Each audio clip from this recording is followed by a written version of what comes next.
Hello বন্ধুরা, আপনারা যারা ড্রাগন ফুল থেকে যে ফলটি হয় তার থেকে ফুলটি যখন আপনাদের ফুটে পচে যায় তখন আপনারা কিভাবে বের করবেন এবং এটি কয়দিনের মধ্যে আপনাদের বের করে দিতে হবে, না হলে কিন্তু ফলটি নষ্ট হয়ে যেতে পারে, সেটি জানিয়ে দিব। তো আমার ফুলটির আজকে ফোটা হয়েছে 4 দিন, তবে আপনারা 4 থেকে 6 দিনের মধ্যে ফুলটি সরিয়ে দিবেন।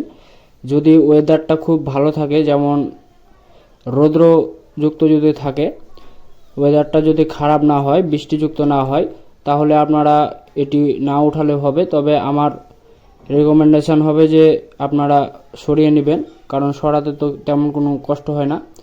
ফুলটিকে সাধারণভাবে ধরে, আমি যেহেতু এক হাতে ক্যামেরা ধরে আছি সেহেতু আমি ফলটি ধরতে পারছি না, আস্তে আস্তে খসাবো। তবে আপনারা ফলটি এক হাতে ধরবেন এবং অন্য হাতে ফুলটিকে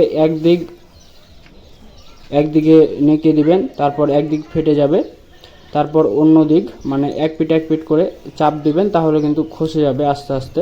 তো আমার হাতে যেহেতু ক্যামেরা আছে সেহেতু আমি ওইভাবে দেখাতে পারলাম না, এই জন্য দুঃখিত। তবে একদিক করে আপনারা একটু করে বাঁকা করলে কাট করে শব্দ হবে একটা, তারপর কিন্তু আপনাদের এটা ছুটে যাবে।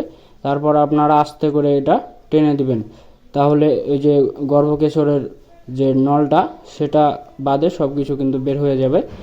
এইভাবে কিন্তু আপনারা আপনাদের ফুল ড্রাগন ফলটি থেকে আলাদা করে দিতে পারবেন এবং এটির কিন্তু উপকারিতা আছে। না হলে কিন্তু আপনাদের ফাঙ্গাসের ইনফেকশন হয়ে আপনাদের গাছটির ফল নষ্ট হয়ে যেতে পারে। ধন্যবাদ সবাইকে, সবাই সাবস্ক্রাইব করে দেবেন।